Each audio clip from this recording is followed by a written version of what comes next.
Alléluia.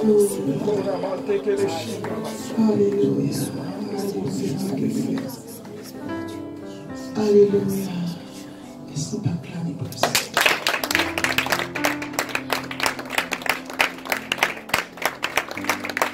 Alléluia.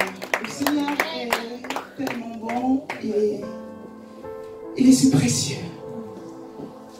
Il est si merveilleux. Vraiment, je bénis le Seigneur pour sa bonté parce que parfois je regarde et je vois les choses se passer et je suis si émerveillée. Je n'ai absolument rien préparé avec mon frère, mais j'ai l'impression qu'il m'a dévancé dans mon message. Et depuis mercredi, j'ai commencé à préparer le message pour aujourd'hui depuis lundi. J'arrive à l'église mercredi, le pasteur Valérie prend la parole, c'est sur la prière. Et mon frère, quand je lui ai dit que j'avais ce message sur la prière, il m'a dit, c'est bizarre, moi aussi, j'ai des occasions sur la prière. Le Seigneur est bon. Il y a diversité de dons, mais un seul esprit. Diversité de ministères, mais un seul esprit. Le Saint-Esprit est merveilleux. Est-ce qu'on peut acclamer?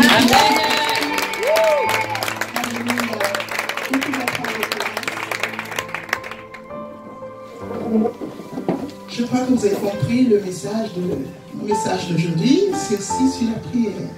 Qui aime prier? Amen. Qui prie? Parce qu'il y a aimé prier. Hein? Qui n'aime pas prier? Moi, il y avait une période dans ma vie, je n'aimais pas prier. Parce que je trouvais que c'était difficile. Le diable combat beaucoup la prière. Bon, je reprends. Qui aime prier? Qui prie? Qui n'aime pas du tout prier, qui a besoin vraiment qu'à partir d'aujourd'hui, après ce culte, sa vie change et prenne une autre dimension. Et je crois vraiment que si vous priez une heure à partir, après cette prédication, vous allez prier plus. Amen. Vraiment, le Seigneur a mis vraiment ce message dans mon cœur depuis quelques temps. Ça m'a personnellement édifié et j'aimerais vraiment l'apporter au peuple de Dieu aujourd'hui. Et c'était vraiment sur la réponse aux prières. Vous savez, c'est une chose de prier. Il y a eu une période dans ma vie, quand on prêchait beaucoup sur la prière, je me suis mise à beaucoup prier. Mais je me suis rendu compte que je priais, mais je n'avais pas assez de résultats. Je me disais, bon, s'il fallait vraiment voir le temps que je mets dans la prière et ce qui n'arrive pas, c'était vraiment délicat. Et plusieurs personnes comme ça prient énormément sans voir de résultats. Vraiment, aujourd'hui, le thème de ma prière, c'est la prière qui enfante le miracle. Vraiment, je voudrais vraiment encourager tout un chacun à prier, mais pas seulement à prier parce qu'il faut prier, avoir des prières de qualité. L'apôtre Jacques a dit dans la parole de Dieu, dans le livre de Jacques 4, verset 3, si tu peux juste nous afficher, on va le voir après, mais j'aimerais déjà, pour vraiment nous mettre dans le truc, Jacques 4, verset 3. Vous demandez et vous ne recevez pas parce que vous demandez mal dans le but de satisfaire vos passions. Vous demandez et vous ne recevez pas. Donc c'est possible de demander sans recevoir. C'est choquant ça. Donc, dans un premier temps, j'aimerais vraiment nous faire comprendre que tout enfant de Dieu, nous avons tous besoin de miracles. Est-ce que vous avez besoin du miracle? Nous avons tous besoin d'un miracle dans notre vie. Il y a certaines personnes qui disent que oui, il y a maintenant un vent de miracle, tout le monde veut le miracle, ainsi de suite. Vous savez, la vie chrétienne, c'est une vie de miracle. C'est une vie de miracle. Parce que si c'est que nous donnons notre vie au Seigneur et que notre vie reste ordinaire, à quoi bon? Notre vie est une vie de miracle. Le plus grand miracle, déjà, c'est le salut. La vie éternelle. Donc notre vie est une vie de miracles. Nous sommes censés produire des miracles. Les miracles doivent se voir dans notre vie. Alléluia. J'appelle ici le miracle vraiment toute forme de bénédiction. Hein. Vraiment pas le miracle vraiment dans son emballage spécifique, mais vraiment de manière générale. Je parle de la bénédiction de manière générale. Lorsque nous nous approchons de Dieu, c'est parce que nous voulons voir quelque chose se produire dans notre vie. Que ce soit spirituel, que ce soit matériel, de toute façon, nous voulons voir l'intervention de Dieu. Alléluia. Donc j'aimerais qu'on m'affiche Jean 10, verset 10. Je vais le lire. Le voleur ne vient que pour dérober, égorger et détruire. Moi, je suis venu afin que les brebis aient la vie et qu'elles soient dans l'abondance. Donc le Seigneur Jésus-Christ n'est pas juste venu pour qu'on ait juste la vie éternelle. Il veut que nous soyons dans l'abondance, dans ce monde. Vous savez, il a dit dans sa parole que si vous avez tout abandonné pour me suivre, vous serez non seulement bénis au centuple dans ce siècle et aussi dans le siècle à venir. Donc nous devons commencer vraiment à vivre le royaume des cieux sur la terre par notre vie. Alléluia. Et alors quoi de mieux que de passer par la prière. La prière a été le moyen ultime pour vraiment manifester le royaume des cieux sur la terre. Parce que par la prière, nous approchons de Dieu, nous lui demandons des choses. Par la prière, nous amenons à l'existence vraiment le royaume des cieux sur la terre, dans les proclamations et tout. La prière est tellement vaste. Tellement vaste. Et notre frère l'a si bien dit, prier, ce n'est pas juste avoir des paroles éloquentes. La prière, elle vient du cœur. Tout commence par le cœur. Tout vient du cœur. Parce qu'on dit, si tu crois dans ton cœur et si tu confesses, donc tout vient du cœur. Et lorsqu'on va dans Matthieu 7,7, j'ai tellement de versets dont je ne vais pas à chaque fois m'attarder là, vous allez juste m'écouter, et ainsi de suite. Matthieu 7,7, demandez et l'on vous donnera, cherchez et vous trouverez, frappez et l'on vous ouvrira. Et dans le livre de Jérémie 33, verset 3, invoque-moi et je te répondrai, je t'annoncerai de grandes choses, des choses cachées que tu ne connais pas. Donc, on voit vraiment ici que par la prière, on peut vraiment manifester le royaume des cieux. Là, vraiment, je suis en train de vous amener déjà à comprendre à quel point la prière peut être importante. Donc, si vous n'avez pas une vie de prière active, vraiment, activez-la. Donc, commencez à prier. Il ne faut pas seulement aimer la prière, il faut prier. Et il ne faut pas seulement prier quand on a envie de prier. Il faut prier même quand on n'a pas envie. Parce que de la prière découlera vraiment notre bénédiction. De la prière découlera notre expansion. De la prière découlera notre croissance même spirituelle. Une personne qui prie très peu sera très vite fatiguée. Et la prière, c'est comme la respiration. Donc si on s'exerce vraiment, même la respiration aussi comme le sport. Hein, donc c'est peu quand on... Et c'est comme ça, quand vous n'êtes pas habitué, c'est comme un exercice, vous commencez, c'est difficile. Mais il faut vraiment vous efforcer. C'est comme ça avec le sport. Si vous avez du mal à prier, commencez par 5 minutes. Et à force de prier 5 minutes, vous allez voir que les 5 minutes au début, c'était difficile. Mais après quelques temps, 5 minutes là, je suis trop à l'aise dedans, je passe un peu à 10. Et ainsi de suite, vous allez vous retrouver à 2 heures par jour. Et voire plus. Alléluia. Amen. Donc commencez, efforcez-vous. Alléluia. Donc tout chrétien devrait avoir une vie de prière pour manifester le royaume des cieux. Nous voyons vraiment que dans 1 Thessaloniciens 7, 17, donc celui 5, 17, pardon, prier sans cesse. On doit vraiment prier sans cesse. Là, j'aimerais souligner quelque chose. Parfois, on peut se poser la question de savoir, est-ce que j'ai forcément besoin d'avoir un coéquipier? Parce que ça, c'est une question que je posais au Saint-Esprit il y a quelque temps. Est-ce que j'ai forcément besoin d'avoir quelqu'un pour m'assister dans la prière, pour que les prières soient plus efficaces? Ézéchiel 22, verset 30.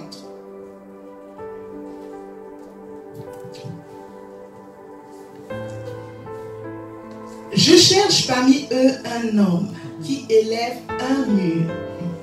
Je cherche parmi eux combien d'hommes? Un seul. Un homme.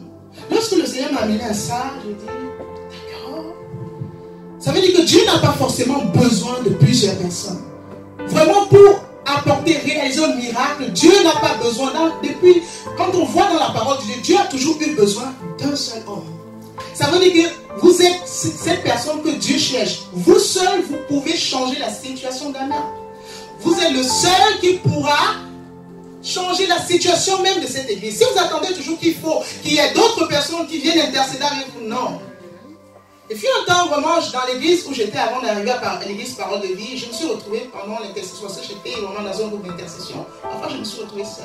Et le Seigneur m'a demandé de prier le même temps que je vais prier s'il y avait tout le monde.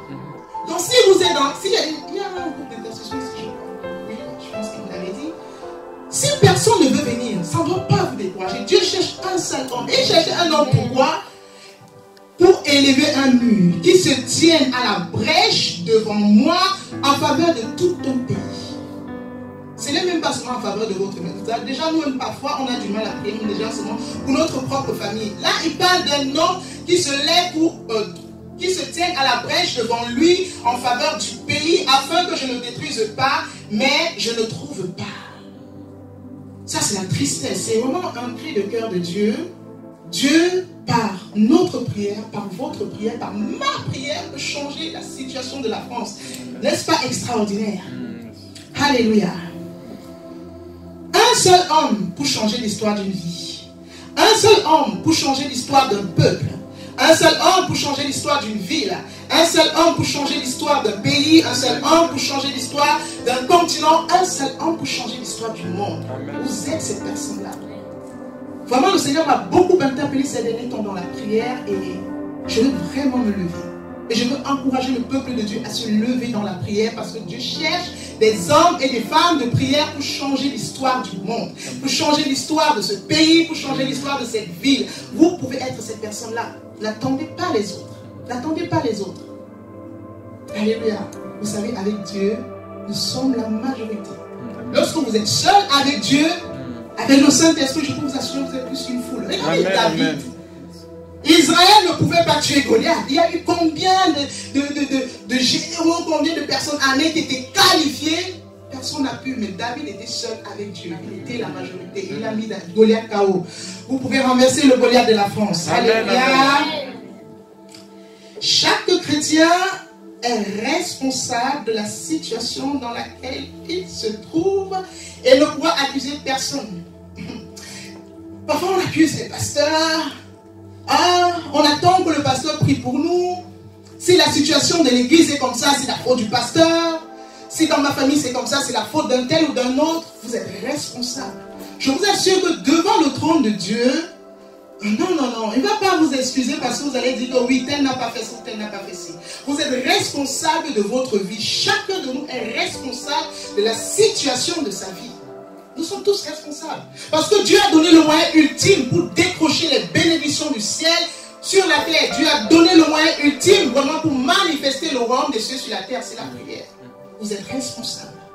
Donc ça veut dire que si quelque chose ne va pas dans votre vie, n'accusez personne.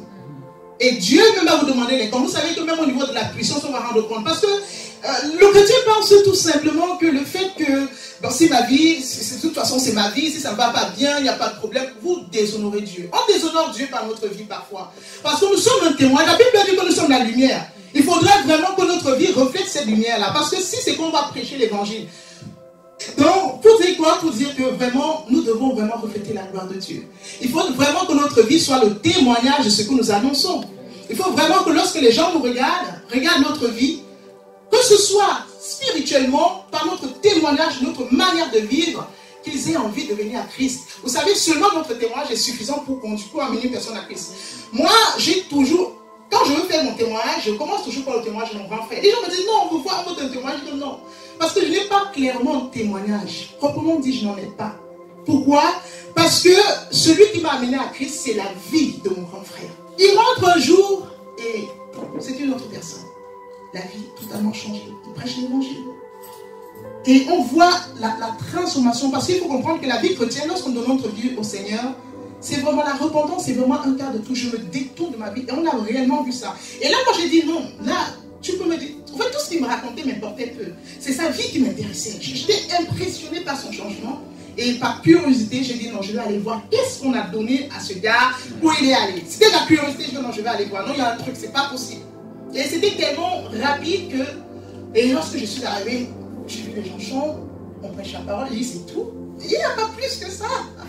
Et là, j'étais impressionnée par la louange. Franchement, j'ai béni nos sœurs qui nous ont vraiment bénis ce matin avec la louange. C'était vraiment magnifique. J'ai vraiment senti la présence du Saint-Esprit. Vous savez, parfois, même avant qu'on le prêche, seulement par la louange et vraiment continuer. Il ne faut pas que ça s'arrête. Je sais que la prochaine fois que je viendrai ici, il y aura toujours la louange. Vraiment, c'était magnifique. Vraiment, le Saint-Esprit était là. Et vraiment, moi, c'est la louange. Donc, il y a mon grand frère. Et quand je suis arrivé, la parole ne m'avait rien dit. Hein. Mais j'étais impacté et impressionné par la manière que les gens chantaient, par le message qui était transmis et par l'onction aussi qui découlait. Parce qu'il y a une véritable onction aussi ici ce matin. Et c'est tout ça qui a dit non, je vais commencer à aller suivre. J'ai commencé à aller là-bas sans avoir vraiment été touché par le Seigneur, mais j'ai été touché par la louange, j'ai été touché par la vie de mon grand frère. Et j'ai continué à aller dans cette église jusqu'au moment où j'ai fait la merveilleuse rencontre avec le Saint-Esprit qui a transformé aussi ma vie. Alléluia. Donc nous sommes responsables. Nous pouvons vraiment changer la vie de notre famille, la vie de ceux qui nous entourent par notre propre vie, par une vie de prière. Et vraiment, je peux vous assurer que si vous n'avez pas une vie de prière, même avec la foi, ce sera pas évident. Avec la marche, vraiment notre marche chrétienne, nous avons vraiment besoin de passer à ce niveau de prière, un niveau de prière qu'on sent déjà dans un premier temps. Maintenant, je vais commencer à aborder un peu le domaine de la prière qui enfante le miracle. Donc, pourquoi nos prières ne sont pas exaucées? Votre frère a essayé de souligner ça tout à l'heure. C'est vrai que toutes les raisons qu'il a données. Mais moi, vous savez, à un moment donné, il faut vraiment s'arrêter. Le Seigneur, on veut comprendre les choses. Je vous dis que tout ce que vous demandez, là, on va voir dans Matthieu 21, verset 22. Si on peut me l'afficher. Matthieu 21, 22. Je vais le lire. Tout ce que vous demandez avec foi par la prière, vous le recevez. Bon. Ok. Je prie, je reçois, je suis content. Je prie, je reçois, je suis content. Je prie, je ne reçois pas. Bon. Il y a un problème avec ce verset. Parce qu'on a dit tout. En fait, ici, le verset semble sans limite. Je ne sais pas, est-ce que vous avez déjà... quelqu'un ici qui a prié, il n'a pas vu de réponse ou pas? Personne? Waouh! Non, levez la main, tout simplement. Moi aussi, hein. On dit, tout ce que vous demandez avec foi par la prière, vous le recevez. Bon, est-ce que j'avais la foi? Moi, j'ai eu des prières où j'avais la foi et je n'ai pas reçu. J'ai prié pourtant. Mais j'ai dit au Seigneur, Seigneur, je veux des réponses. Vous savez, parfois, il faut être violent. Hein? J'ai dit, Seigneur, je veux des réponses. Parfois, je m'enferme dans ma chambre, ou bien dans ma salle. Des fois, je fais une nuit et je dis, Seigneur, tant que je n'ai pas une réponse par rapport à ça, je ne m'endors pas. Et le Seigneur, je lui fais violence, j'espère me reprend et puis je passe à autre chose. Ne se levez pas parce que vous demandez mal dans le but de satisfaire vos passions. On a l'impression que ces deux versets sont contradictoires. Je ne sais pas vous, mais c'est ce que moi je vois, on a l'impression. On nous dit, vous demandez, mais vous ne recevez pas. Ailleurs, on nous dit, vous demandez, mais vous ne recevez pas. Parce que là, Jacques nous prouve que ce n'est pas, la foi n'est pas suffisante au fait pour recevoir. Il y a un problème. Et le pasteur Daniel nous dit souvent quelque chose, il dit, vous allez comprendre que vous avez reçu la révélation de la parole lorsque vous prenez deux versets de cette parole et que vous essayez de les rapprocher et vous comprenez que ce n'est pas, elles ne sont pas opposées, qu'il y a vraiment quelque chose. Et c'est là vraiment qu'il y a une clé pour vraiment amener nos prières à être exaucées. La question qu'on peut se poser par rapport à Matthieu 22, verset 21, Matthieu 21, pardon, verset 22, tout. Qu'est-ce que le Seigneur entend par tout? Tout ce que vous demandez. Je ne sais pas si vous avez déjà posé cette question. Dans le tout là, il y a quoi? Est-ce que vous pouvez m'afficher? On dit, tout ce que vous demandez avec foi par la prière, vous le recevrez. Bon, dans tout là, c'est quoi? Est-ce que c'est un brigand disant que je vais aller braquer une banque, Seigneur, que je braque bien la banque là? C'est tout. C'est dans un tout. On a dit tout. Il n'y a pas une... Parce que si je lis ça vraiment de manière littéraire, il n'y a pas une limite là. On n'a pas dit qu'il y avait une limite. Si je dis, bon, j'aime plus mon mari qui est là devant, je vais voir si je peux, si le Seigneur peut me donner Macron. C'est dans le tout. C'est dans le tout, il n'y a pas de limite là. Mais il y a des limites avec Dieu. Il y a des limites. Dans le tout, il y a les limites. Et les limites, on peut les retrouver dans le livre d'Osée 4, verset 6.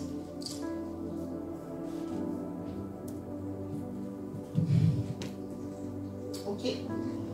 Mon peuple est détruit parce qu'il lui manque la connaissance. Je vais m'arrêter là, je vais juste la première partie. Mon peuple est détruit parce qu'il lui manque la connaissance. On va dans le livre de Matthieu, on nous dit, tout ce que vous demandez avec foi, par la prière, vous le recevrez. Et mon peuple est détruit parce qu'il lui manque la connaissance. On voit qu'il y a un problème de connaissance. Ça veut dire que le tout de Dieu se renferme où? Dans sa connaissance. Et la connaissance, c'est quoi? Elle se trouve où? Dans la parole de Dieu. Donc le tout se renferme là-dedans. Le tout, ce n'est pas ailleurs. Non, le tout, c'est dans sa parole. Le tout de Dieu se trouve dans sa parole. Alléluia. Donc, lorsque nous faisons des prières, si nous voulons vraiment voir le miracle se produire, il y a deux choses qui entrent en compte. Il y a la foi et il y a la connaissance. La foi et la parole. Je pense que vous allez déjà entendre ça quelque part. Et là, vraiment, je vais d'abord commencer par les trois niveaux de prière. Dans Matthieu 7,7, on dit, demandez et l'on vous donnera, cherchez et vous trouverez, frappez et l'on vous ouvrira. On a le niveau 1 qui est le niveau de demander. Ok? Donc c'est un niveau passif, je peux le dire. Pourquoi c'est passif?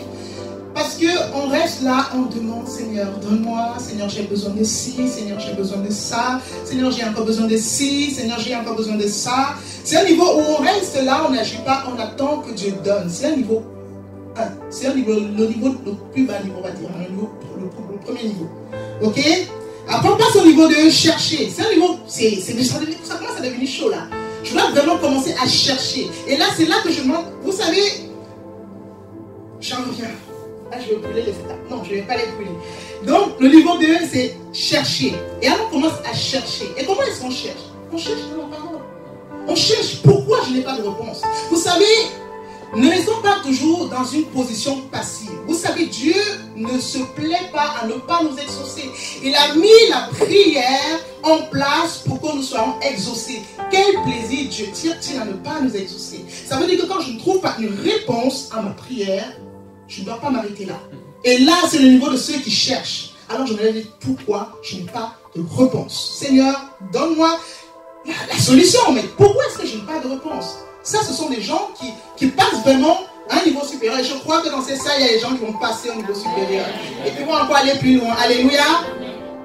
Nous n'avons pas connu le Seigneur pour rester, prendre du lait. Il faut qu'on grandisse, il faut qu'on continue d'acquérir vraiment de la connaissance et vraiment de commencer à faire violence. Et le niveau 3, frapper. Ici, on va vraiment frapper, c'est vraiment la violence. Là, c'est vraiment alors pour ceux-là qui décrochent vraiment, même on va dire même les étoiles là, ils disent non, je dois manifester sur cette terre le royaume des cieux. Frappez et l'on vous ouvrira. Dans Matthieu 11, verset 12, si tu peux me l'afficher, Matthieu 11, 12. Depuis, je vais lire avec ma version, depuis le temps de Jean-Baptiste jusqu'à présent, le royaume des cieux est forcé et ce sont les violents qui s'en emparent. Si vous n'êtes pas violent, vous savez, vous allez être à un niveau où, ok, si c'est bon, si Dieu me donne, il ne me donne pas, tout c'est sa volonté. Non, on doit faire violence. Dieu ne tire aucun intérêt à ne pas répondre à nos prières. Donc, à un moment donné, on doit faire violence. On doit dire non, cette situation ne peut pas rester comme ça. Si je suis propre dans ma parole, je sais que Dieu veut que les choses se passent comme ça, mais je n'ai pas de réponse, il faut que je trouve la solution, ce n'est pas possible.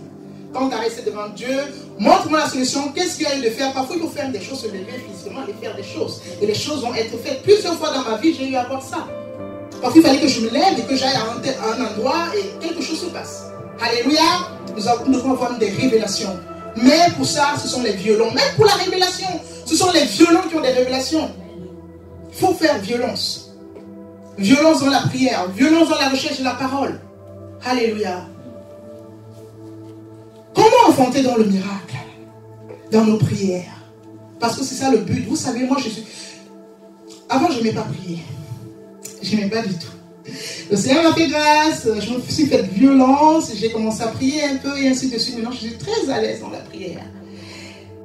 Mais ce qui m'énervait le plus dans la prière, c'est que parfois je priais et c'était pas exaucé. Mais franchement, aujourd'hui, ma prière vraiment que le Seigneur nous accorde à tous de passer un niveau où nous faisons des prières, non pas de quantité, mais de qualité. Des prières qui en font de miracles. Fini les prières où je vais prier, je ne sais pas si ça va être exaucé, je sais. Non. Vous savez, quand une femme attend un enfant, c'est long l'attente de l'enfant. Mais on sait qu'il y a l'enfant, on est à l'assurance, on est calme. Je sais que même si, ok, je m'en vais en train de pousser, de toute façon, je ne peux pas continuer à prier pour dire que Seigneur, je suis dans la stérilité. Non, je reste en attente. Ça veut dire qu'on doit même avoir la révélation que Dieu nous a répondu et que c'est juste une question de temps. Je dis que, franchement, à un moment donné, on doit vraiment être comme des dieux. Nous sommes des dieux. Moi, je suis fille d'un Dieu, je suis un Dieu. Je suis un Dieu sur la terre. Alors je dois avoir la nature de mon Père. Ça veut dire que si le temps est un problème, mais je dois savoir quand même qu'il y a eu un déclenchement dans le processus spirituel, qu'il y a eu quelque chose qui a commencé à être fait, et juste le temps fera en sorte que j'entre en possession de ce qui me revient, et alors ma prière est différente. Ça veut dire que si je suis enceinte, si je vois peut-être, ok, je suis à 2 mois de grossesse, oh Seigneur, protège mon bébé, qu'il grandisse bien dans mon ventre, je vais plus prier que Seigneur donne mon enfant. Mais il faut que j'ai la révélation pour cela. Et alors je dois passer à un niveau supérieur. Alléluia. Il y a une image que le Seigneur m'a donnée. Une image de la prière qui en font le miracle. Vous savez, la prière, le miracle en quelque sorte, pardon, c'est comme une bénédiction. J'ai pris l'exemple d'un enfant. Et le miracle, c'est ça. C'est comme un enfant. Et l'enfant vient de quoi? D'un homme et d'une femme. Nous sommes d'accord. Ça veut dire que c'est la rencontre vraiment de l'homme et de la femme qui produit le miracle, qui produit l'enfant en quelque sorte. Et là, vraiment, le Seigneur m'a montré vraiment ça comme la bénédiction comme étant un enfant. Et qu'est-ce qui se passe dans la prière représente quoi? La prière est vraiment comme, c'est juste comme l'union de ces deux personnes. C'est juste, on va dire, la relation qu'un homme a avec une femme. S'il n'y a pas de relation, un homme et une femme, il n'y aura rien, il n'y aura pas de... Mais la prière, c'est vraiment la relation qu'un homme a avec une femme. Et la prière, alors, bon, oui, en fait, le fait d'avoir un enfant, mais la prière représente quoi? S'il faut mettre ça sur une forme imagée, la prière, c'est la rencontre de la parole et de la foi. Il faut que la foi rencontre la parole dans ce moment de prière pour produire le miracle. Je ne sais pas si je fais comprendre, si vous avez compris ça. Donc maintenant dans nos prières, il faudrait vraiment qu'on cherche la parole. Et qu'est-ce qui produit? Voilà, qu'est-ce qui produit vraiment cette parole-là? Cette foi, pardon. Comment est-ce que la foi? Est-ce qu'il faut juste lire la parole de Dieu? Mais comment produit la foi? C'est aussi une question, je ne sais pas s'il y a des hommes et des femmes de foi ici. Vous êtes tous des hommes et des femmes au nom de Jésus. Alléluia. Mais comment est-ce que vous entretenez votre foi? Est-ce que c'est juste le fait de lire la Bible? Est-ce que c'est suffisant pour avoir la foi? Qui croit que c'est suffisant pour avoir la foi? Parce qu'on a...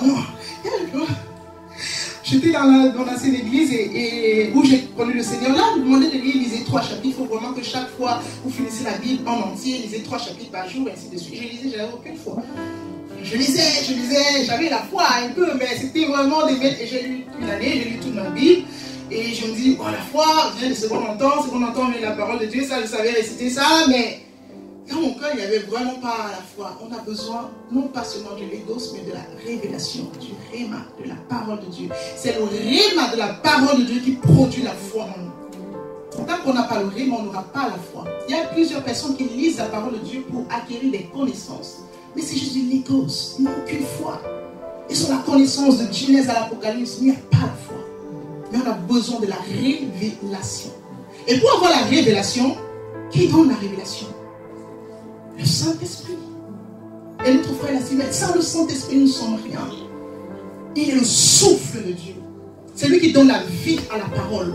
C'est le Saint-Esprit qui rend la parole révélation. C'est le Saint-Esprit qui nous fait entrer dans les profondeurs même de Dieu. Et quand notre pasteur aime sur le dire, il y a des vérités et des vérités, il y a plus de vérités. C'est le Saint-Esprit qui nous amène dans les profondeurs même de la vérité et qui fait en sorte qu'il nous révèle en quelque sorte les clés cachées dans la parole de Dieu. C'est un livre rempli de plusieurs codes. Toute la vie, toutes les réponses, tout est écrit là-dedans. Dans le tout là, c'est ici. Alléluia. Et c'est énorme. Parce que quand vous avez la révélation, vous allez comprendre à quel point un je t'aime. Dans la parole de Dieu, c'est énorme. L'amour de Dieu, c'est énorme. Pourquoi? Parce qu'on est vraiment abreuvé des révélations. Alléluia. Mais on peut se dire, ok, bon, est-ce que la foi et la parole de Dieu suffisent? Parce que moi, ce que je vais vraiment vous donner comme clé aujourd'hui, c'est vraiment pour vous amener à ne plus faire des prières sans résultat.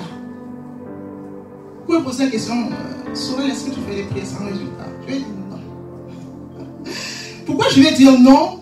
Pas parce que tout ce que je demande à l'instant se réalise, mais parce que lorsque je demande, j'ai la révélation que c'est en train d'arriver et je prie différemment.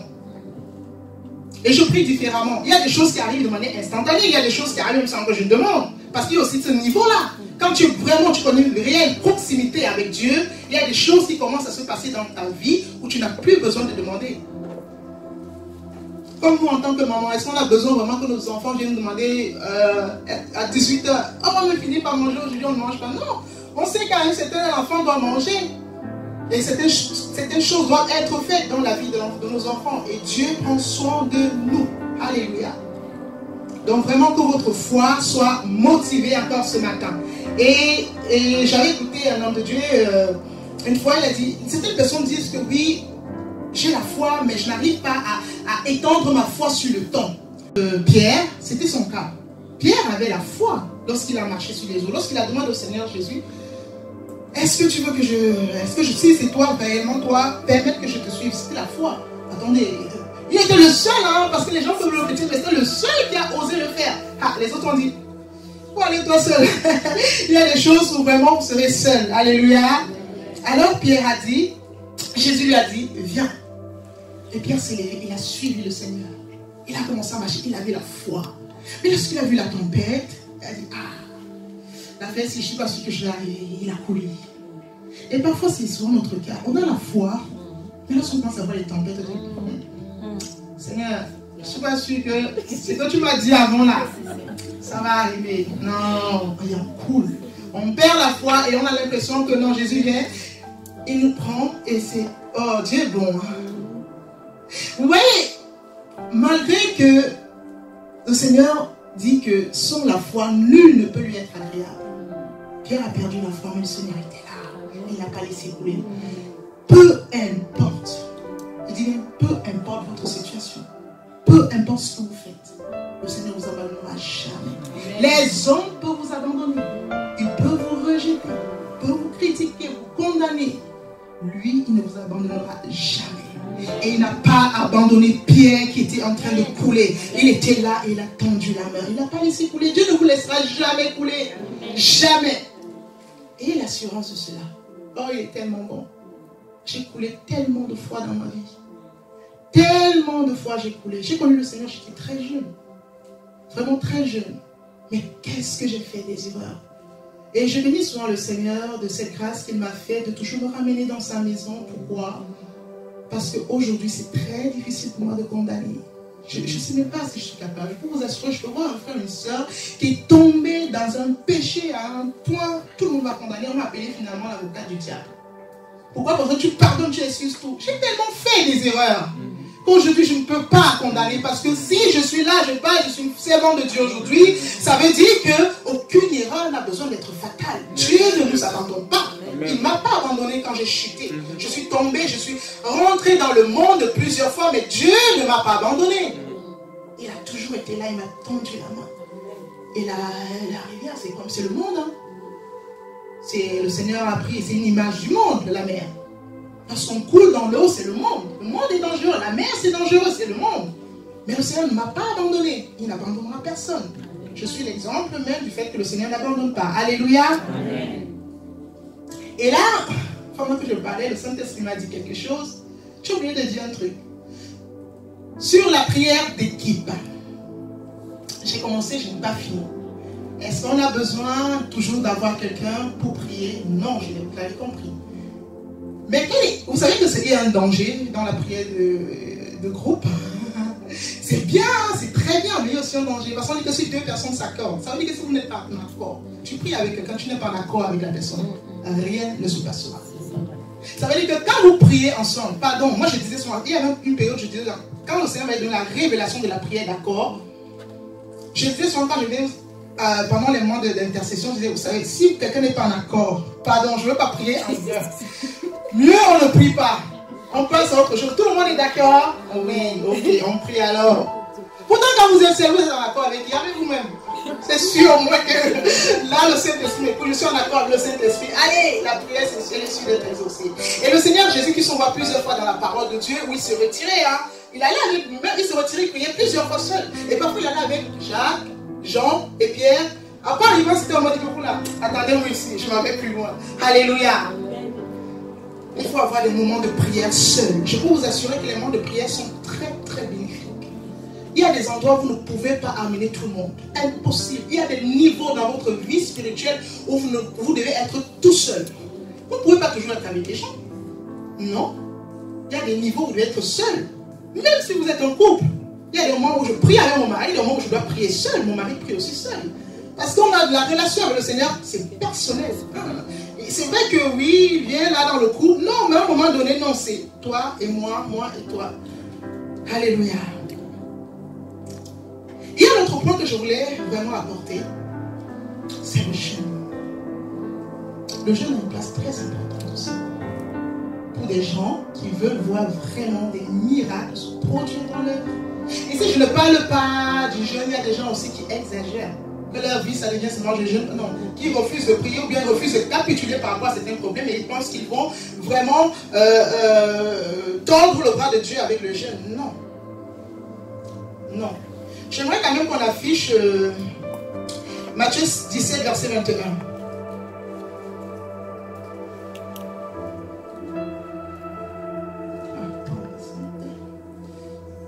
Mais cette sorte de démon sort que par la prière et par le jeûne.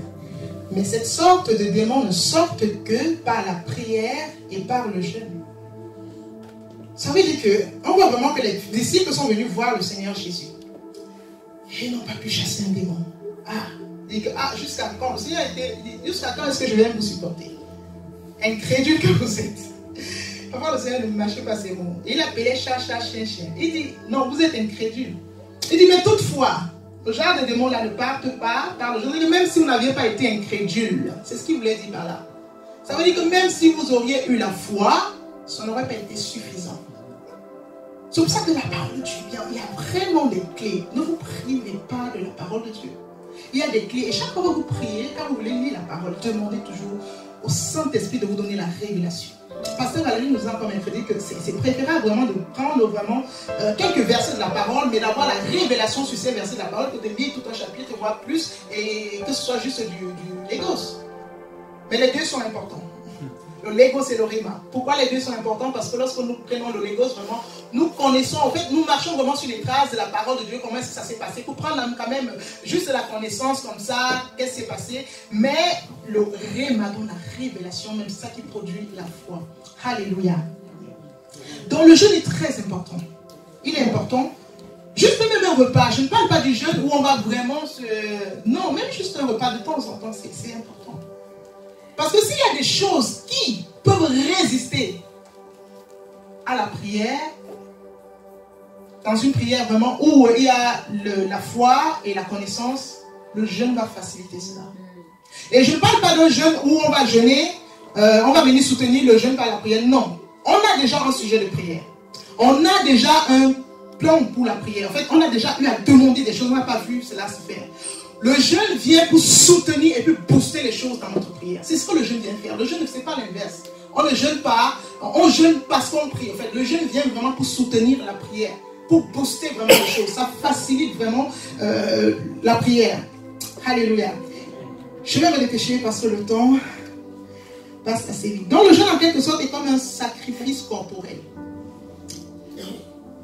Un sacrifice corporel, on peut faire un sacrifice même matériel aussi.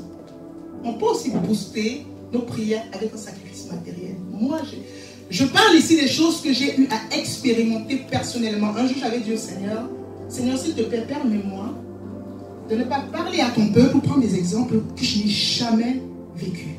Je voudrais avoir la preuve que ce que je dis est vrai. Je veux les preuves. Et le Seigneur me fait cette grâce. Il me fait vraiment cette grâce et... moi, j'ai eu à expérimenter un miracle extraordinaire dans le cours de ma vie par une action vraiment de sacrifice. Donc, je vais vous faire ce témoignage tout à l'heure, à la fin. Je vais vous donner déjà pour finir les différentes étapes que je viens de souligner pour que nous n'oublions pas.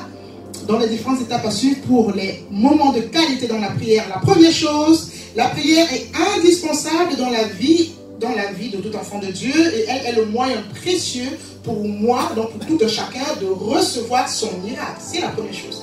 La seconde chose, je suis responsable de ma vie et je ne peux accuser personne de ce qui pourra m'arriver car Dieu me donne par le moyen de la prière de changer les choses. Ça, c'est quelque chose de très important. Je voudrais vraiment qu'on souligne cela dans notre esprit. Et lorsqu'on prend conscience qu'on est responsable, je peux vous assurer qu'on va tout faire pour changer les choses. Ça veut dire que ma situation, si je suis comme ça, je suis responsable. Ça veut dire que moi-même, je peux changer. Seigneur, il faut que j'en marche. Il faut que je monte là-bas. S'il y a quelque chose, si plusieurs personnes ont reçu des miracles là-bas, il faut que j'arrive là-bas. Troisièmement, je dois rechercher la connaissance et la foi pour enfanter le miracle. Ça, je me suis beaucoup attardé dessus, je vais plus y revenir. Quatrièmement, je dois venir avec assurance et audace dans la prière et non pas comme un mendiant. Je n'ai pas attaqué ce point. Ça, c'est aussi une chose. Lorsqu'on a la révélation, les prières ont pris un autre sens depuis quelque temps. Pourquoi? Parce qu'avant, on m'avait appris qu'il faut trop supplier, il faut supplier. Non. Il faut vraiment qu'on vienne avec audace devant Dieu. Vous savez, imaginez, je vais prendre l'exemple de mon petit garçon. Qui? Christ. Je vais prendre l'exemple. Waouh! Je vais prendre l'exemple de Christ qui est là derrière. Imaginez que Christ vient te supplier. Pardon, maman, est-ce que je peux manger aujourd'hui? Est-ce que tu seras frustré? C'est frustrant. C'est pas vous, mais ça va pas vous frustrer comme votre enfant de nous supplier pour manger quand même. Et attends, et tu penses que je suis quel genre de père? Donc je peux te laisser aujourd'hui sans manger, jusqu'il pleure, même d'autres pleurent dans la présence de Dieu pour demander des choses, jusqu'à l'enfant pleure. On essaie d'enfant dire oui, maman mange à quelle heure, est-ce qu'on peut manger aujourd'hui, ainsi de suite. C'est vrai qu'on doit honorer Dieu. Mais dans la révélation de la parole, quand on a la révélation, on sait comment prier par rapport à certaines choses. Il y a des choses qu'on ne supplie pas comme des mendiants. Et il n'y a même rien qu'on supplie comme des mendiants. Parce que nous sommes des fils et des filles. Ça veut dire qu'il y a une façon de prier aussi. C'est une attitude que nous devons adopter dans la prière. Demander les choses avec audace. Notre frère l'a souligné. Soyons des personnes audacieuses. Ok, Seigneur, maintenant tu vois, j'ai besoin d'un véhicule parce que je vais aller au travail. S'il te plaît, Seigneur, est-ce que je peux avoir un véhicule? Je veux un véhicule, alors tu appelles le véhicule. Mais il faut vraiment avoir des prières audacieuses. Aller avec la foi. La foi nous amène vraiment à demander des choses. À demander des choses vraiment avec audace. Cinquièmement, parfois je dois ajouter à ma connaissance et à ma foi le jeûne ou un quelconque sacrifice pour donner naissance à mon miracle. Alléluia. Donc je vais vraiment m'arrêter ici, mais